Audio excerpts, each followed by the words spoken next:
What's up, everybody? Welcome back to the Ex Nihilo podcast. Man, I've got a special guest on, Tristan Scott. He's building this awesome product called the Daylight Computer, but he's an expert in electromagnetic aspects of our biology, and that's really why I want to have him on. He's done a lot of content around EMFs, artificial light, and maybe even the AirPods that are like in my ears as we speak. But I think he can educate us around all these topics: light, grounding, and even diet, and a lot of the things he's doing around just eating that all natural diet and staying away from processed foods. Tristan, thanks for being on the show, man.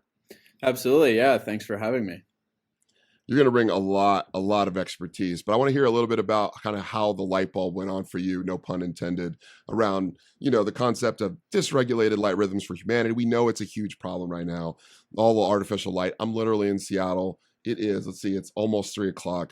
It is almost dark already. Yeah. And like I've got screens in front of me. You've got screens in front. So give me the 5,000 foot overview of how the light bulb went on for you, why this became a really big subject for you. Yeah, well, I would say I definitely did not have a standard American upbringing. My mom is from Austria, so grew up hiking, camping, skiing, like in the outdoors. But then, like any, American teenager, stopped hanging out with my parents, and then I went to college and, totally got disconnected from my upbringing, which was really centered around the outdoors and sports and nature. And then, yeah, I played soccer in college and was an engineering student, which was great, but I still did all the degenerate, unhealthy lifestyle habits that most people do in their late teens and early 20s. So what really changed for me was at the end of my time at university, I had one too many concussions, and I suffered a lot of those from, soccer. But then this last one was non-sports related, and I didn't even know I sustained one. So I did like everything wrong in the acute recovery phase, 2, 3, 4 weeks right after the injury.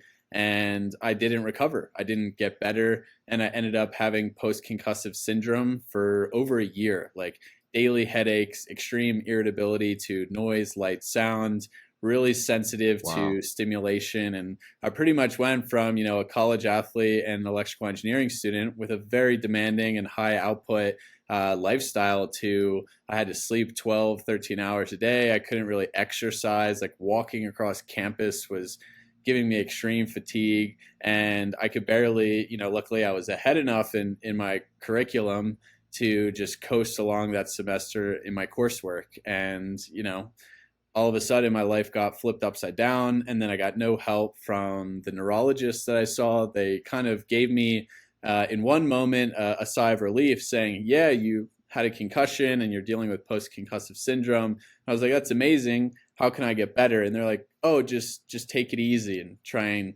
get back into your routine, which is what I had already been doing for 3-4 months. So that was, probably a low point for me. Of course, looking back, this inflection point was, and this really whole situation was the best thing that ever happened to me.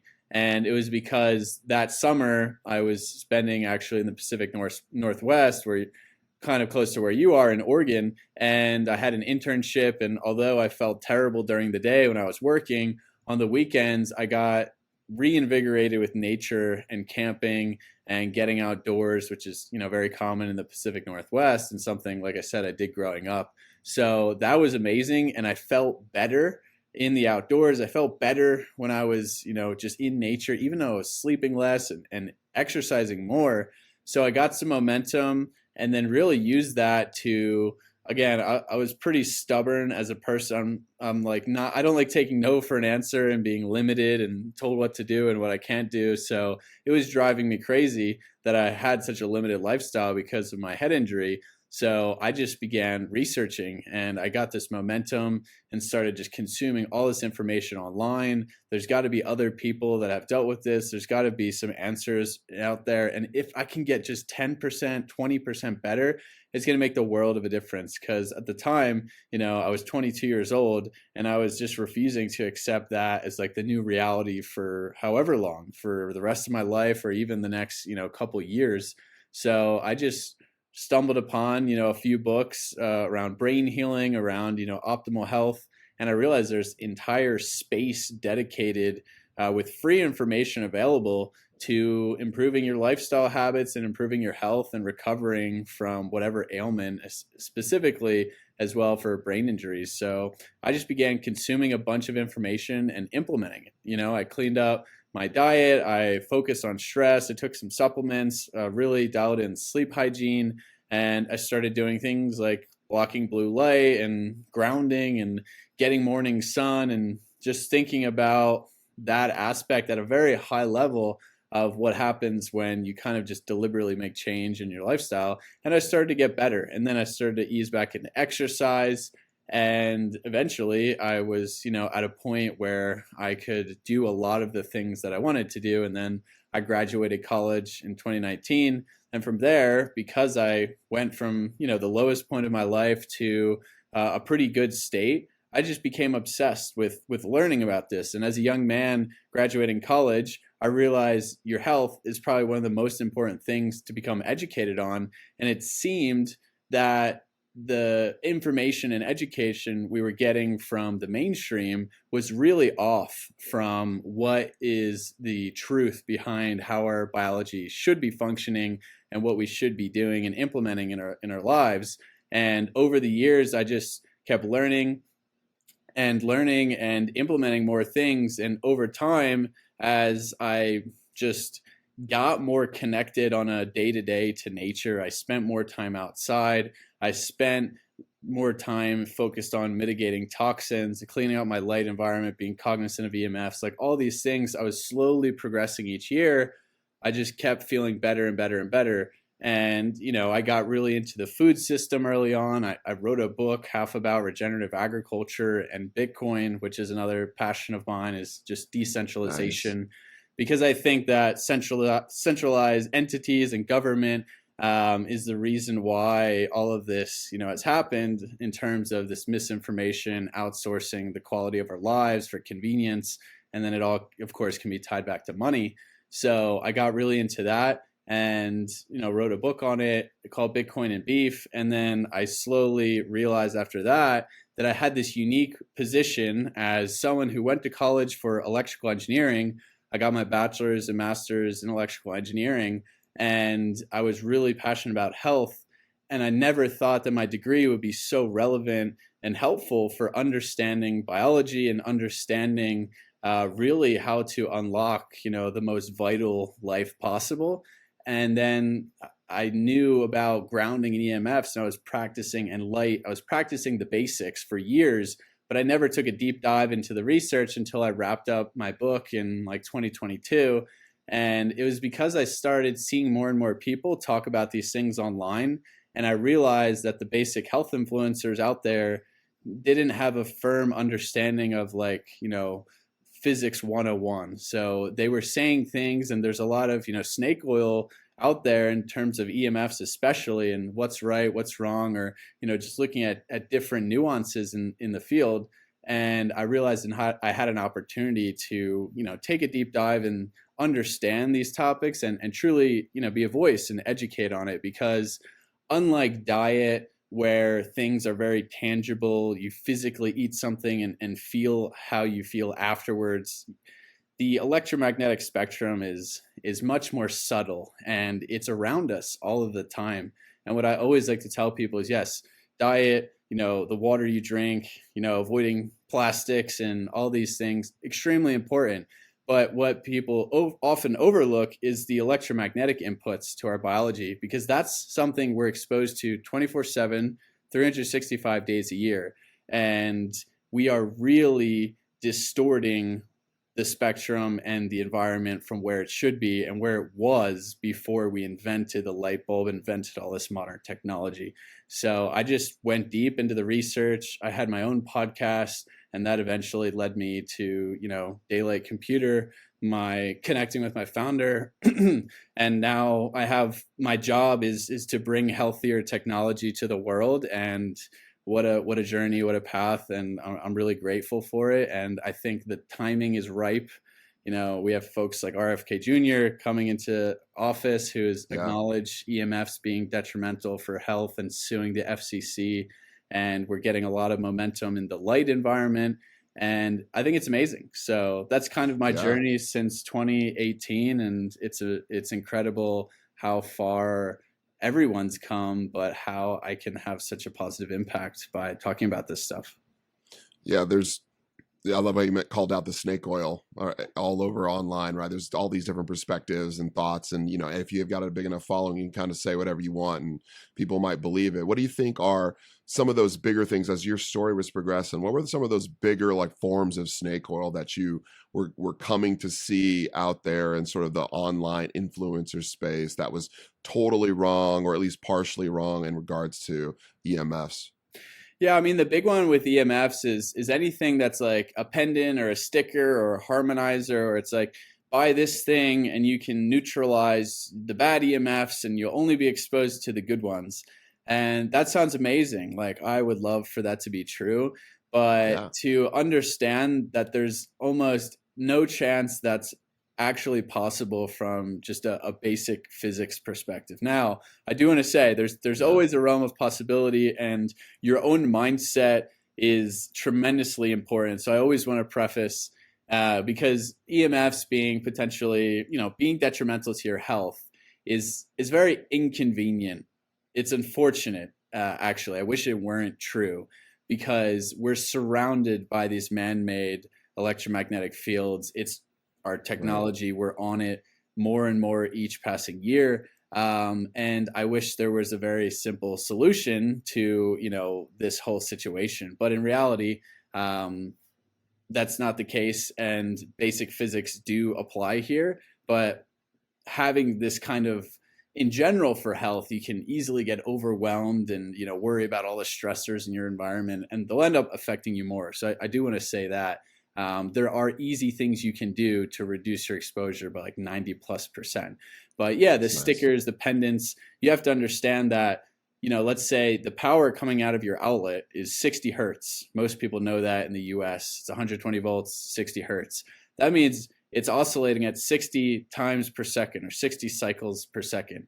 That is part of the electromagnetic spectrum. That is a man-made EMF. It's one of the largest sources.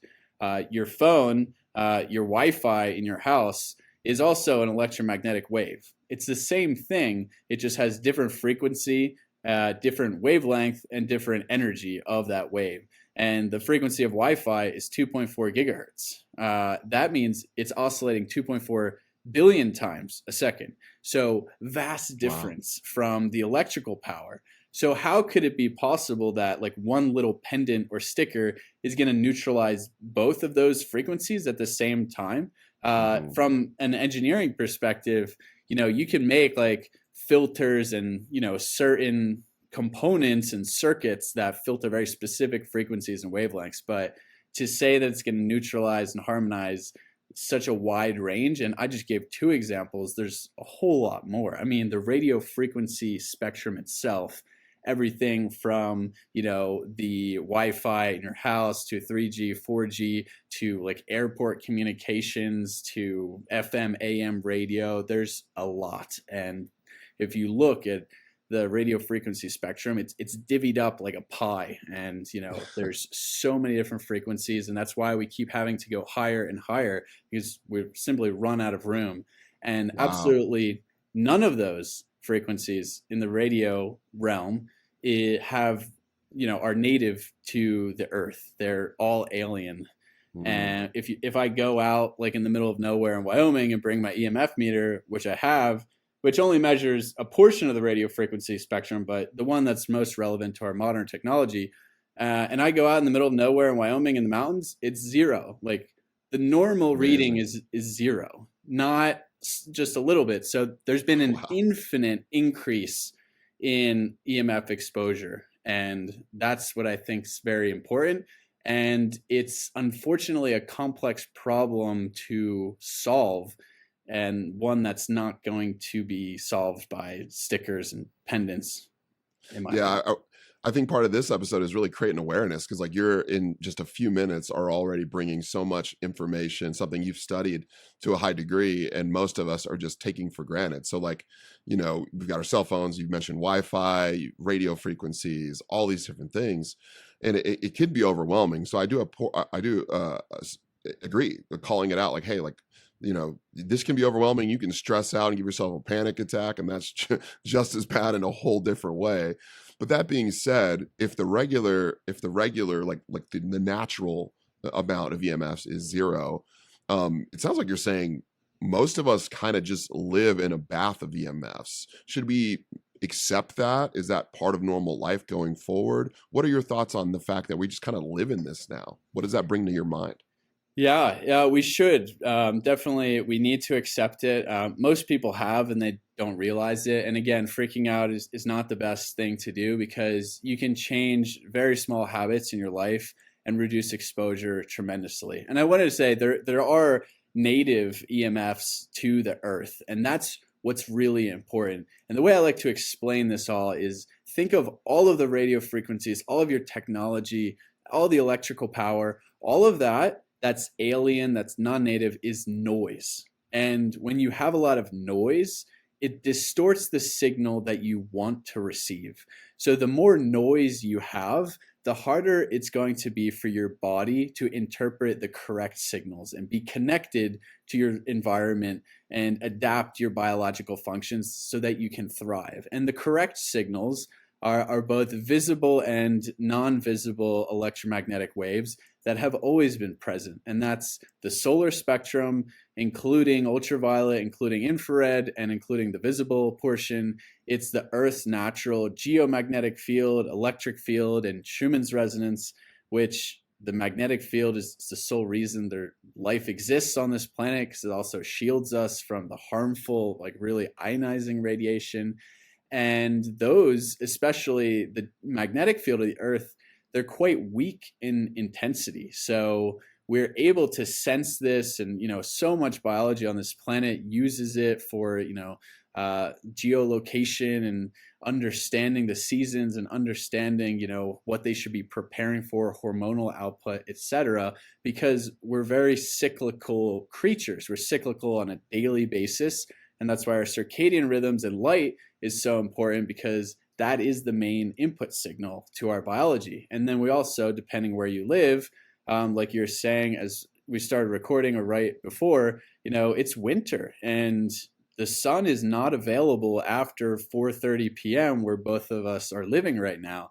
That's completely different environment than in the summer. So we should probably have some sort of different biological execution plan in winter than in summer. But how is our body going to know that if we're very disconnected and there's so much noise on the line? And I always give these examples, and in engineering this term is simple. It's called a signal to noise ratio. And in modern society, the signal to noise ratio, due to EMFs and artificial light and all the other toxins that's disrupting cellular communication, has really never been lower. So it's a whole entire equation of input signals that's dismantling the output of our biology to be what it should be. So if you and I are having a conversation right now, like, we can hear each other very well, we can go back and forth, there's no problem. There's no issues in communication and understanding.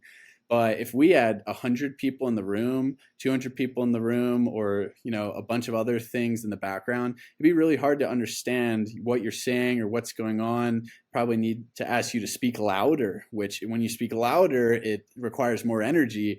And then you're also trying to simultaneously filter out all this background noise. Like if you go to an event, a concert, or a conference, or any area where there's a lot of crowds, you feel really fatigued at the end of the day. Why? Because your body, your brain is compensating the entire time to try and filter out that background noise. That is what your body is doing every single hour, minute of the day when you have all of these EMFs in the background. Wow. So the more you can bring that down, the more you can augment and raise your signal to noise ratio, the easier it is for your body to interpret what should it be or how should it be functioning and what it should be executing on a biological level for you to thrive in your local environment. And that's what I want to preface here, because any gains you can make is going to be helpful. And the way you use your phone and the way you just like interact with your tech, it's really easy to reduce your exposure by quite a wide margin, and then just accept, this is the best I can do in my situation. And hopefully, there's more education around this, and over time we can just get better with solutions. So I want to get to solutions for sure, and I also want to talk more specifically about light. But going back to this idea of there's all this stuff, your body's reacting with the environment. There's too much noise. Do you think? I mean, maybe for a fact that the ramifications of that in the body is maybe exhaustion, brain fog, anxiety. What's actually happening to us as we are getting exposed to all these different EMFs? Yeah, and the side effects are a laundry list, right? And it's everything from neuropsychiatric disorders to oxidative stress, which is mitochondrial dysfunction, which is really the root of all this. Yeah. But you see fertility issues, you see chronic fatigue, you see cardiovascular issues, any reproductive issues. It's a lot, and you see it in the most kind of vital areas of our biology, in our brains, in our heart, in our reproductive systems, our hormonal outputs. And that's because these are actually like the most energy, heavy required areas of our body. They require a lot of energy, and they have a lot of mitochondria. So I'm big into mitochondrial health because to me, that is the most important area of our biology. It's where we're producing energy. They're really the hub of cellular signaling and communication. And most importantly, they're the kind of the electromagnetic sensors of the environment. And when they have, a dysfunctional process or kind of output, then everything else is going to falter downstream from that. And that's where you see a lot of the studies on EMFs are showing like oxidative stress and mitochondrial dysfunction. And it's because they're inherently like an electromagnetic organelle in terms of how they work on a cellular level. And then from there, you get, disrupted communication in the cells, an overabundance of reactive oxygen species. And for those who aren't familiar, this is why like antioxidants are always they were touted as like this panacea, because when you have too many oxidants or oxidative stress from your mitochondria being produced, if you just quench all of that with antioxidants, then we're all good, right?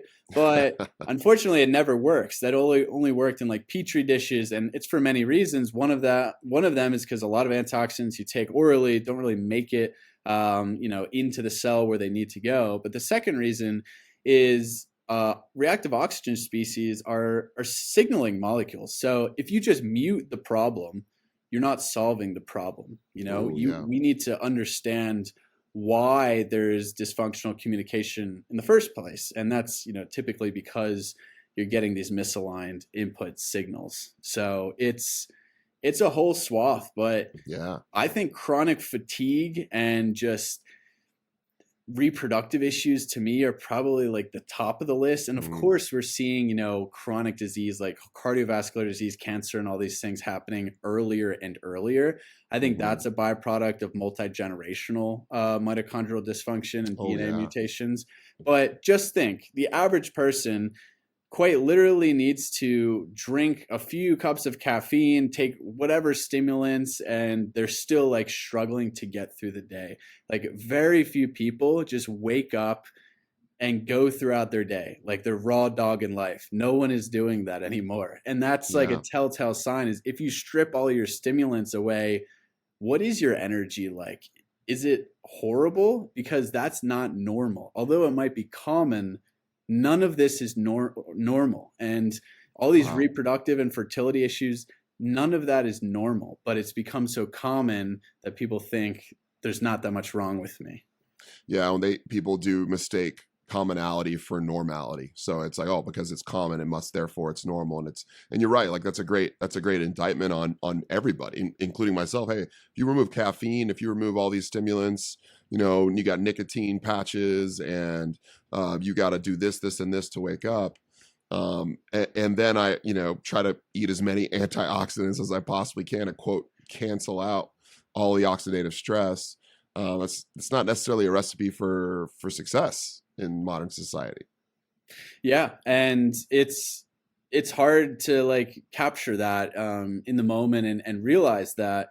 But if you think about any system, right? Like engineer here, I talking about systems. If you want to align the outputs, you want to align the inputs, and we're so deficient in input signals in terms of the energy, and that's where the light piece, like the sun, is an amazing source of free energy. And just by being indoors all day and also, disconnected from the earth, the ground, which is another source of energy in the form of electrons, we are really deficient in energy. And food is only one piece of the energy input pie, which is very important. But if you're also eating garbage food, then you're pretty much missing out on all of the right energy input signals. And no wonder why, we're so fatigued.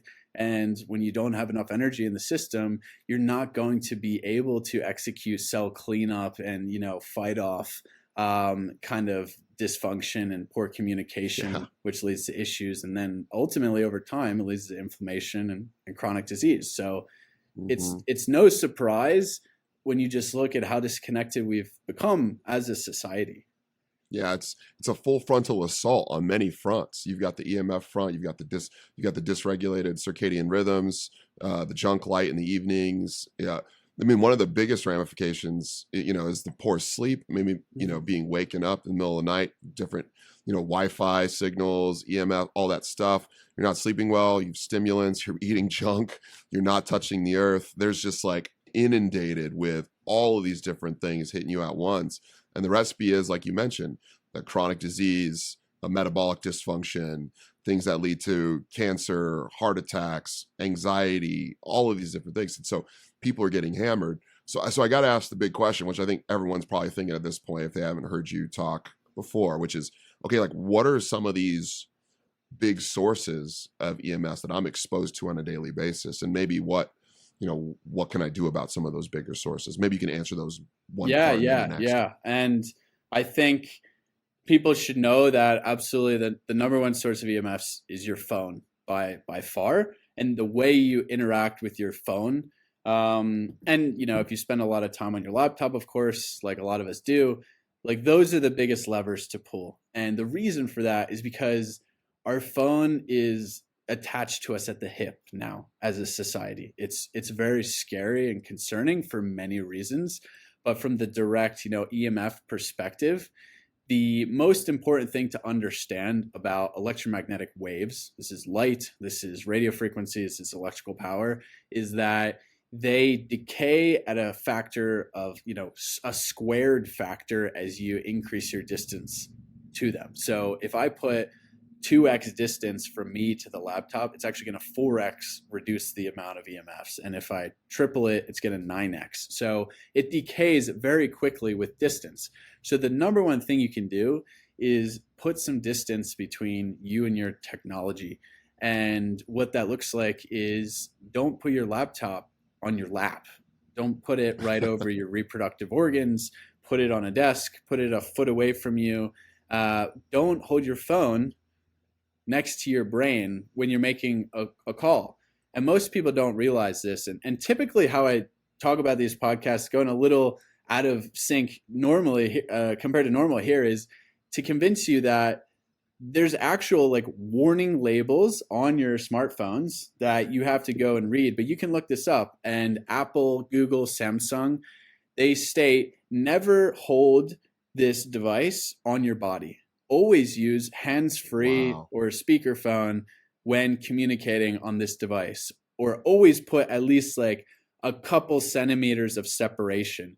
That's covering their ass. So if you get a brain tumor, you can never sue them. It'll never work. Wow. And they know this because there's been studies, plenty of studies done showing that. And when you do really hold, a cell phone call is by far like the highest power density EMF thing you can do. And you're holding that at zero distance from probably the most electromagnetically sensitive organ, your brain, for however long you are. And it's scary because that's a warning label that gets published nowhere, gets talked about nowhere. And the safety studies they do are all done on 6'2" bio dummies using calculation methods. So all the safety thresholds, like specific absorption rate and the power densities, they haven't been updated for starters since 1996. That was the year I was born. That was before we even had smartphones. And that's what people like RFK and the Children's Health Defense, they have quite literally sued the FCC and won, although nothing has happened, because how absurd this is. And because there's actually thousands and thousands of studies showing harmful biological effects.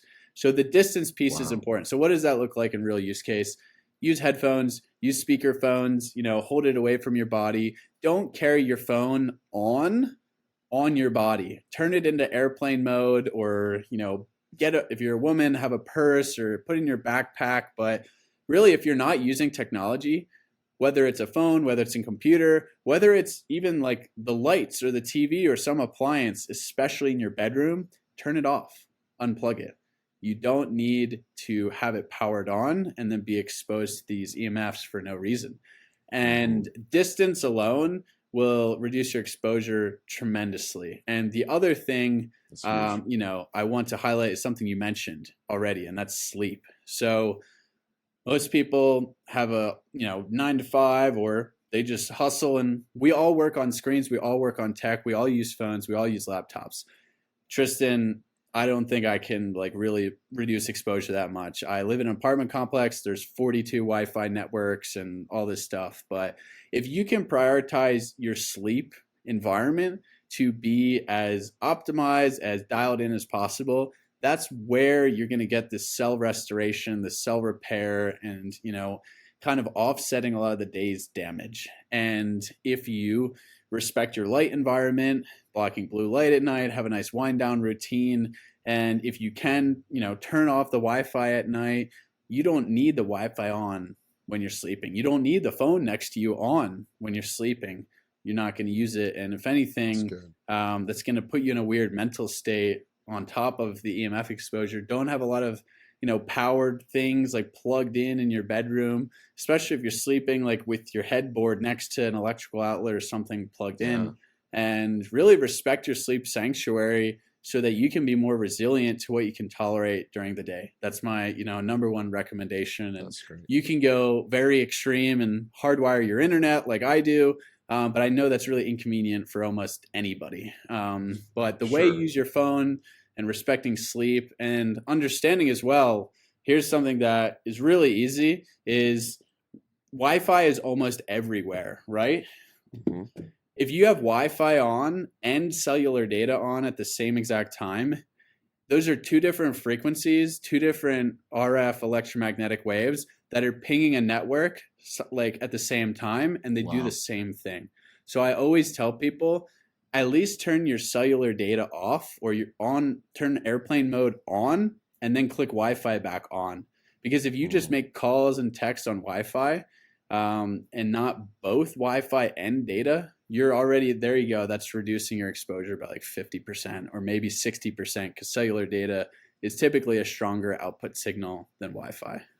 That's really informative to know, because I'm your regular guy. I wouldn't have known.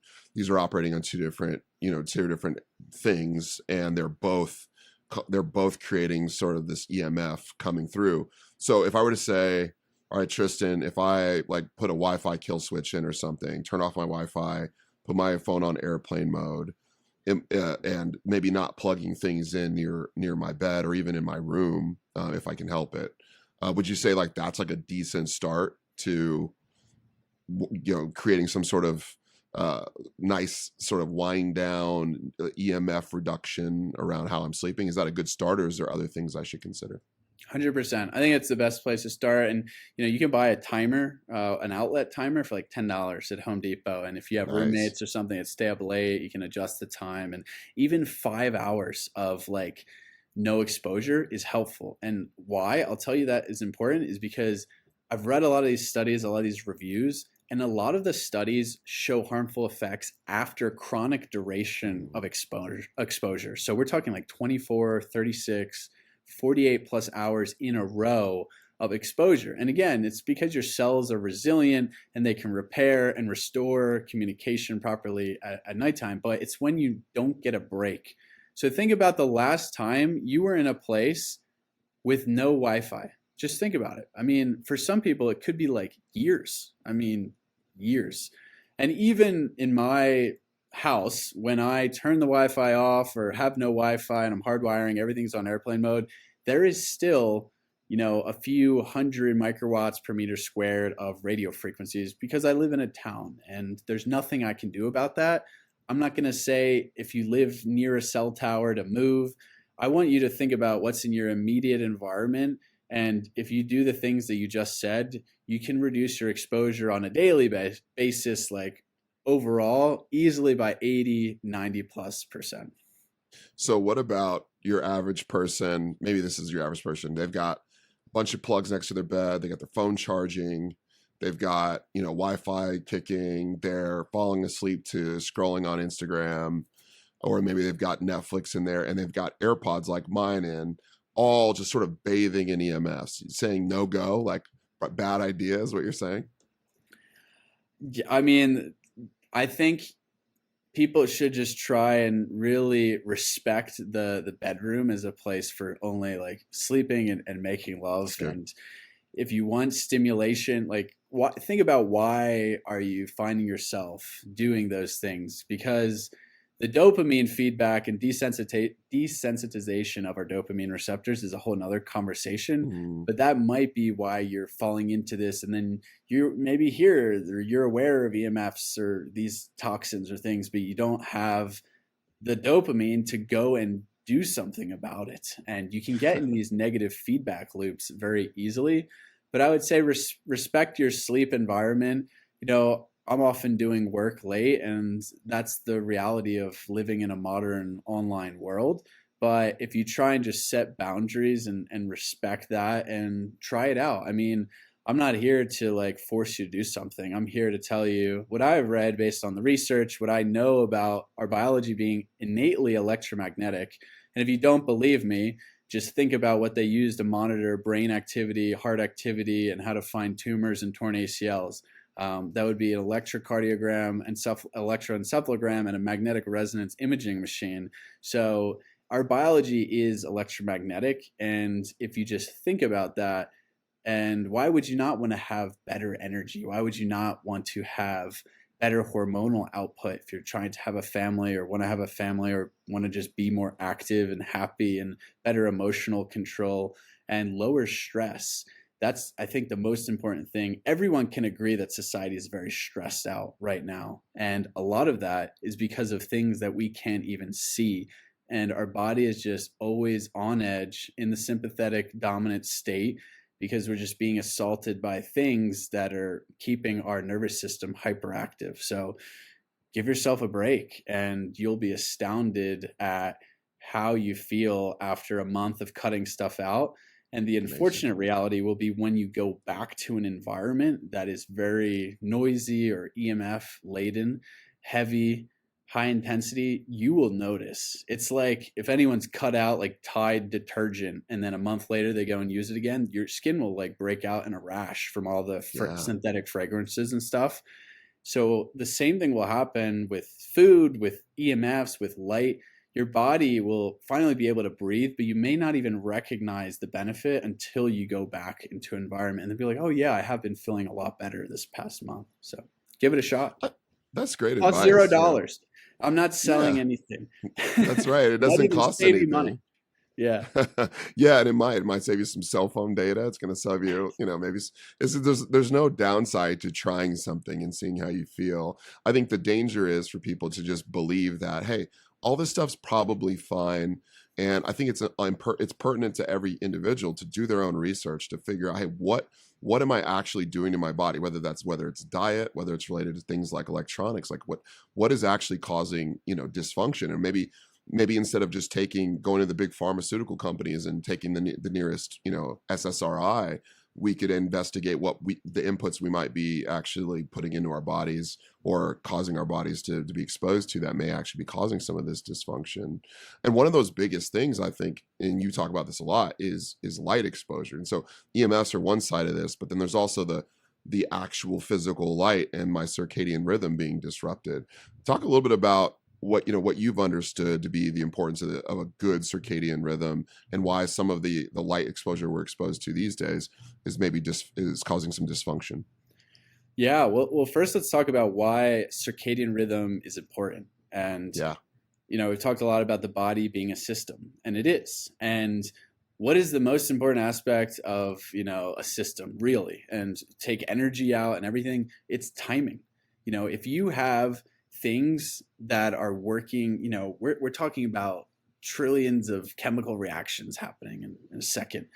And if the timing is off, it's not going to be functioning properly. And the more off it is, the more dysfunctional it will be. And that's with anything. Imagine a factory like line of automated, robot hands doing whatever, or just workers like we're a, automobile assembly line. If the timing is off there, you're not going to get a car that looks like it's supposed to. You're going to get something that's messed up. And then guess what?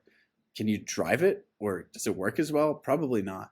And the clocks in our body are very, very much designed to be in tune with our local environment. And that's what a circadian rhythm is. It's a 24-hour clock. And what drives that circadian rhythm? Well, a lot of things drive it.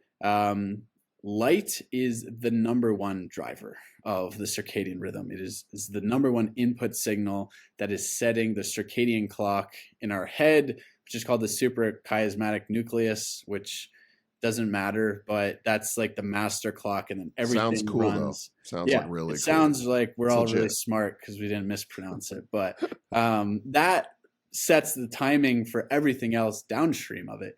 And what's really important is blue light specifically is probably the wavelength that sets that clock the most, or has the most impact on it, I would say. And that's where this whole conundrum of like blue light is bad for you, but blue light is in the sun and I don't understand.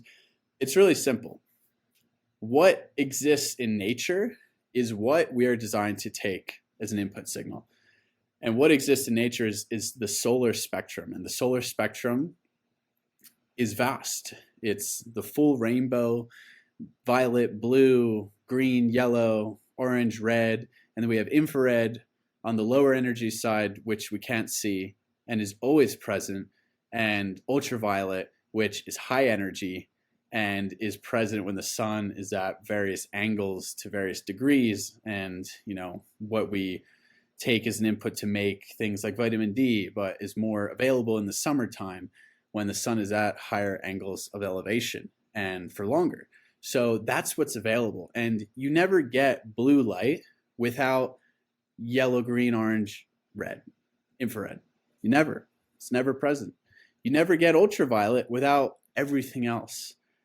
So all of the research and all of these isolated studies that have happened are failing to take into account that sole piece of information. And that's really important because the higher energy wavelengths like blue and violet and ultraviolet, they get offset by the red and the infrared, which are lower energy. They're more healing. They penetrate deeper into the skin. I mean, that's why you hear amazing things about red light therapy, etc., infrared saunas. And the sunlight spectrum is really like 55% red and infrared. And what we are so deficient in by being indoors is both infrared light and ultraviolet light, which are both extremely important because glass filters infrared and ultraviolet. All of our indoor lighting is very high in blue light and very lacking in red, infrared, and has absolutely no ultraviolet. And it's not a full spectrum. It is very isolated. It's spiky.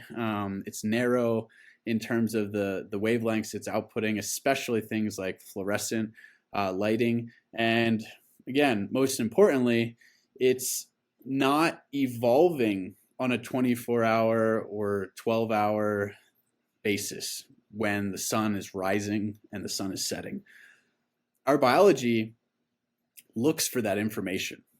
That is why we have very dysfunctional circadian rhythms, because some people might wake up at 10 a.m. and the sun is like halfway up the sky already. And then you go outside and you're like, oh my God, I can't even see. And it's because your body is like, all of a sudden you went from dark to like full on midday sun exposure. Right. And it's very confusing for your body. Whereas for all of, mankind evolution, people are waking up at like first light and they're getting that sun cresting the horizon. They're getting this rich infrared and red and the small amount of blue, and then the blue is increasing and the angle of the sun is increasing. So our body knows exactly what time it is, what time of year it is, where you are geographically. All of that information is coming from these electromagnetic inputs, and that is driving our biology to function properly. But then now, yeah, we're waking up early or we're waking up super late. We're not getting outside, and indoor lighting is super dull, and it's very high in blue and lacking in infrared and UV. So we're in this perpetual state of dullness that is lacking the right energy inputs, and it's confusing our body in terms of having no idea what time it really is. So we're getting not enough light during the day, and we're getting way too much light at night. And you can just understand that by that analogy I already gave. Like if you're just working in an office, say indoors, and then you go out for lunch and it's like a sunny day, you quite literally can't see because it's so bright outside. It takes a few moments to adjust. Brightness is a factor difference there, potentially 1,000 to 10,000 times difference in the level of brightness between an outdoor sunny day and an indoor average artificial lighting environment. Brightness is really just a measure of photon density, and that's energy. That's energy density that we're leaving on the table by just living indoors all day. Wow. So we're in this dull lighting, and it's also flickering, which is another stressor that we can talk about. And then at nighttime, we're in that same lighting when outside it's dark, and we should be, maybe exposed to fire or candlelight, something very low energy, high in infrared, and is not super bright, so that our body can start producing melatonin, which is the master antioxidant, it's the master restoration signaling molecule. And then we can have a really nice deep sleep and recover from all that cellular, effort and expenditure and damage we just exerted throughout the day. But instead, we're in that same light. We have no idea what time it is internally until we actually close our eyes, turn all the lights out, and go to bed. So it takes a lot longer for melatonin production to ramp up. We likely ate way too late, and we're on Instagram right before bed. So you're getting all this stimulation. You're just not resting really well. And the greatest analogy I've ever heard and thought of is, people always say, oh, well, my grandpa lived to 100 and was smoking a pack a day or drank whiskey every day. And it's like, yeah. And guess when he woke up every day? At sunrise. He probably worked outside, and he went to bed. There was incandescent lighting. There was not artificial light. There wasn't cell phones. You can't get away with this stuff anymore because we have just completely adulterated our circadian rhythms, which is disrupting our entire biological functions and ability to sleep well, restore, and repair. So it's all tied in. And I really think the circadian component might be the most important aspect of health, because everything is downstream from that. And if you just look up a simple study, it'll say dysfunctional circadian rhythm is linked with pretty much every single chronic disease. And that makes total sense if you just think about it like that. Yeah. It does make intuitive sense. If you think back to humans a few hundred years ago, even with the seasons changing, they woke up when the sun was up because that's when they could see, and they went to bed when the sun went down. And if they were awake, like you mentioned, there was like maybe a fire or a candle, but eventually they went to bed. And also, like you said, almost zero EMF exposure because there's no cell phone towers, there's no Wi-Fi, and they're sleeping deeply. So a quick thing, in Seattle, the entire King County from Seattle, 40-mile diameter, all the power went out because of like a massive storm. And so the most all the power was out, and everyone talked about how deep they slept that night because they just had no exposure. There was no cell signals hardly. And so no one could be on their phones. And so everyone just slept great. And everyone was kind of like lamenting a few days later when the power went back on, like, oh man, this kind of sucks. I wish I could sleep like I was camping again. And it's largely to do with what you're talking about. But if we are going to live in a world like this, and maybe we should be cutting some of this stuff out. Maybe there are a few practical things that we can do. And I've seen you talk about blue blocking glasses, and that's something I do as well. Is that something that people can do along with, and maybe that leads into sort of the daylight computer as well? Yeah, and it is astounding how you can almost notice that when the power goes out. And the first thing is take advantage of your weekends. You live in Seattle. There's so many beautiful places you can go camping or you can go explore outdoors. Like, disconnect on the weekends. Like, if you have a 9 to 5 every weekday, really be a weekend warrior. Colorado Boulder did some studies a few years back saying if you spend like 2 days camping, you pretty much completely reset your circadian rhythm to be aligned with the local environment. And then you're getting all the benefits of, the strong signal of the Earth's natural magnetic fields, low EMFs, fresh air, probably going to walk around. And I mean, you just be happy. You see like beautiful things in nature and challenge yourself. And yeah, if you need to buy a Love fancy that. camper or something like that, I don't care. Like, just do what you need to get outdoors, and that's what I do. And it's so rewarding, and it works really well. And even if you sleep like less, which you typically do when you're camping because maybe it's uncomfortable or unfamiliar, you still feel like a whole lot better. You can get along Right. with less. And that's where I don't want to romanticize the past where like hunter gatherers or people 500 years ago were like sleeping 10 hours a night in the winter and just like real cozy. No, they had stressful lives for other reasons. I mean, they probably had 3 kids that died by the time they were like 40, but Yeah.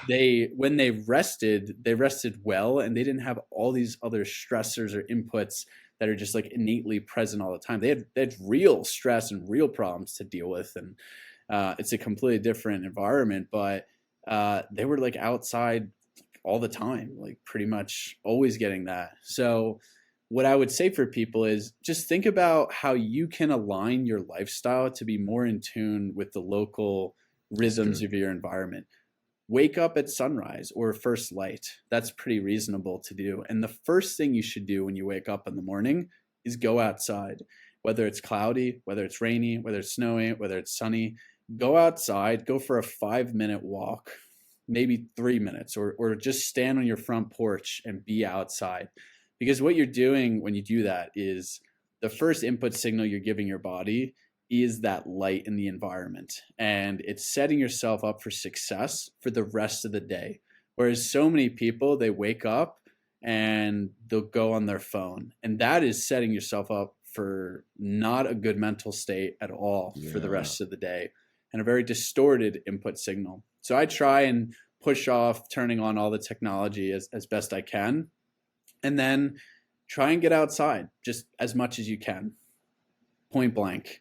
If you work in an office, eat your lunch outside or go for a lunch break walk. Or if you can That's do a good. one-on-one meeting outside walking, or drive with the windows down if it's nice out, and just take like a little light breaks and try and get those input signals in.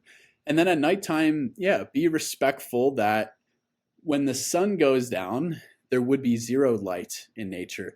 The moon is like the lowest brightness thing you can measure, but if you actually go camping or something, it feels so bright.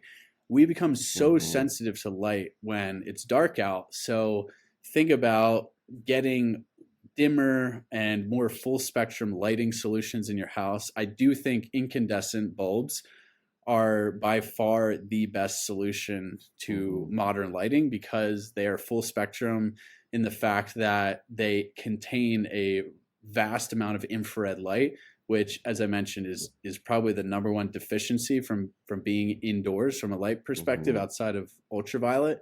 And they're rich, they're warm. They actually have the exact same spectrum almost of a candle of fire. So if you can Hmm. get like low wattage incandescents, like under 3000 Kelvin, which most of them are. You can buy them on Amazon. I've posted about it. They don't ship to California, which is, sorry, but maybe you can find some on Facebook.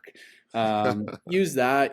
I can say use candles. That's what I do as well, but Hmm. most people probably don't do that. Or red LED bulbs. Sure, they're Hmm. great. Blue light blockers. Yeah. I think red LED bulbs and blue light blocking glasses, they're good. They're great to have, especially when you're in an unnatural environment, you're traveling and you can't really do anything about it.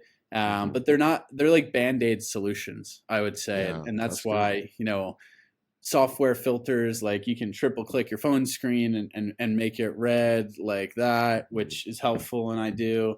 But the thing with all, technology and all these solutions like the glasses and the red light bulbs and the shortcuts for the phone, they're kind of like band-aids.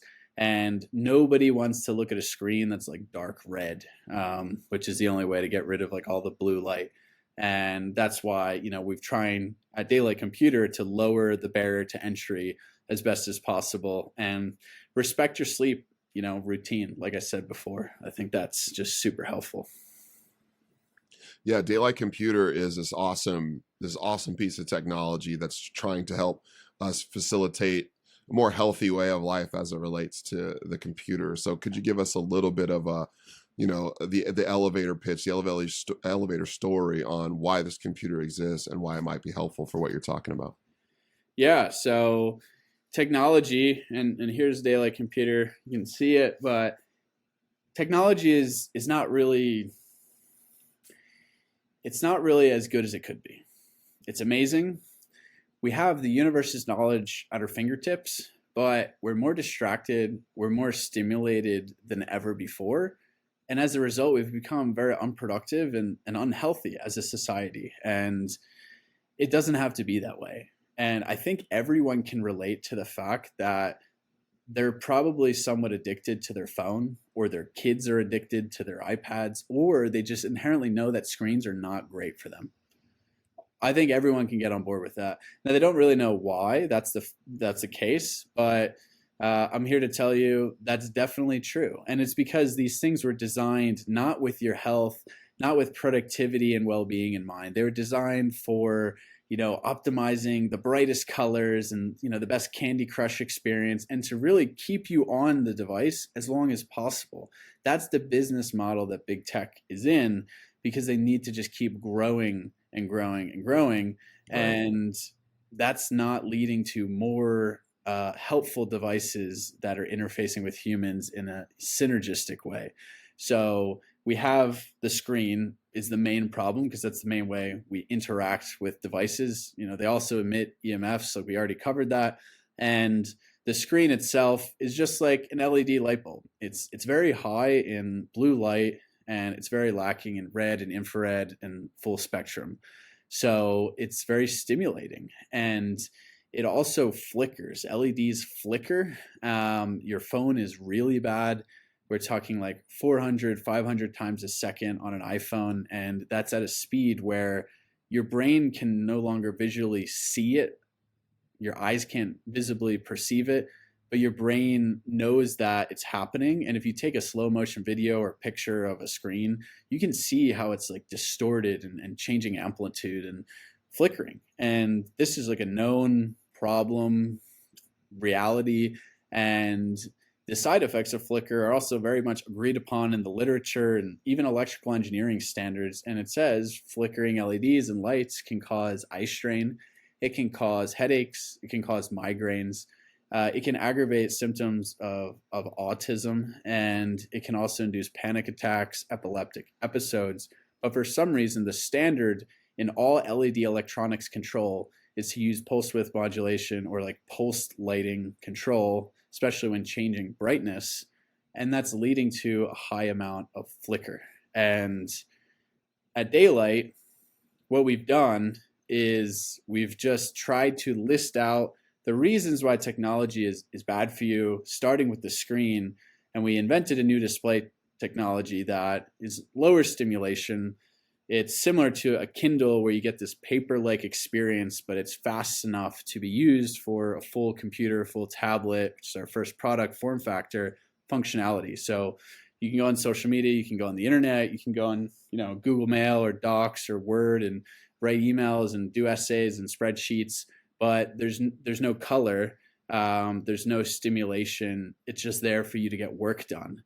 And at nighttime, we have, this amber backlight, which you can kind of see, not really super well, but It's awesome. we made a custom backlight LED spectrum that is blue light free and flicker free, but it's not fully red. It's more similar to like a candle spectrum, where it has a tiny bit of green, more yellow, a bunch of orange, and then some red. And next generations, we want to also put an infrared in there also.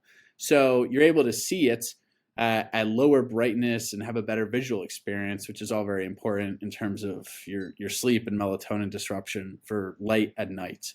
And then there's no flicker at all. So it's really a low stimulation device that's just meant for you to be productive and get stuff done and without disrupting your biology. And the real kicker is, for me, the main reason why technology is so bad for us is because it's keeping us indoors.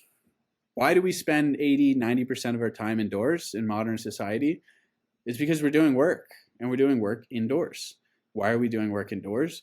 It's because we didn't really design what we do work on, our technology and our offices and our whole space, to be outside or connected to nature at all. And modern computers, you can't see the screen in the sun. They overheat really easily. They die in like 1 hour. I don't even know how that's like acceptable at all. And that's a problem. Whereas the daylight computer has a reflective screen, so you can go outside and actually see it better in the direct sun because it's working with nature instead of against it. That's why you can't see emissive screens outside, is because they're trying to compete with the brightness of the sun. And it's why if you turn a flashlight on and shine it, in a sunny day at noon, you're not going to see anything. But at nighttime, you will. So it's all about thinking how we can get back to being synergistic with nature. And to me, that's one of the biggest benefits, because then you can be outside, you can be grounded, you get fresh air, you have lower EMF exposure in general when you're outside, and you can still be productive and get work done. So that's what we're trying to pioneer. And that's what, our first product came out in May of this year, and we're just getting started. So we're really just trying to be a company that makes healthier computers, healthier technology, and no one else is doing this. And we want to address EMFs more. We have some features coming and whole roadmap of ideas. But imagine if Apple today was like just taken over and run by people who are really health conscious and productivity focused and wanted to get the best out of humanity instead of just keep you on, TikTok for longer. And that's what we're trying to do at Daylight. And we're really excited by it, the opportunity we have. I encourage everybody who's listening to check out Daylight Computer. I mean, if you just watch some of the videos on this thing, man, it is awesome product, and it cares about our biology. It cares about being synchronistic with the human experience, and that's what I appreciate. But Tristan, for you specifically, man, where can people find out more about you as well if they want to know more? Yeah, you can check out my social media pages. I am at Tristan_health on Instagram, at Bitcoin and_beef on Twitter. I have a Substack. I'm going to start trying to write about a little more. Nice. I think it's called Decentralized Health.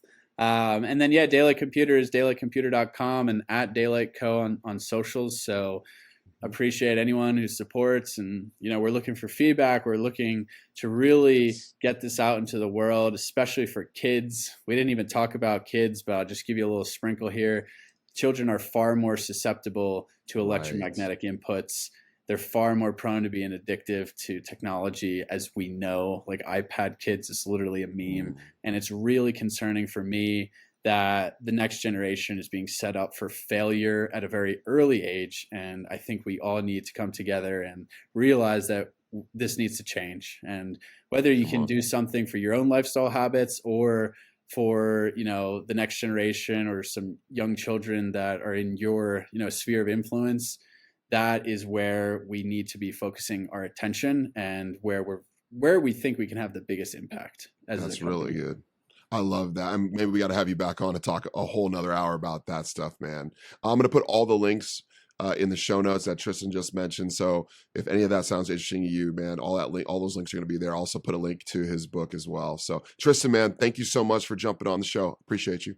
Thank you, Eddie.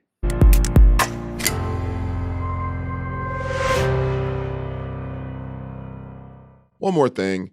The statements in this video or audio have not been evaluated by the FDA, the U.S. Food and Drug Administration. Information provided here is not intended to diagnose, treat, cure, or prevent any disease. The information provided by this website and or by this podcast is not a substitute for a physician visit and should not be taken as medical advice of any sort or kind. This is a list of resources for further self-research and work with your personal physician if needed. By using any of this information, by watching, listening, or reading it, you are accepting responsibility for your own health and health decisions and expressly release this podcast, its participants, and its websites from any and all liability whatsoever, including that which might come from negligence. Also, don't smoke cigarettes, don't do drugs, stay in school, don't touch hot surfaces, and please wear your safety glasses when cutting wood.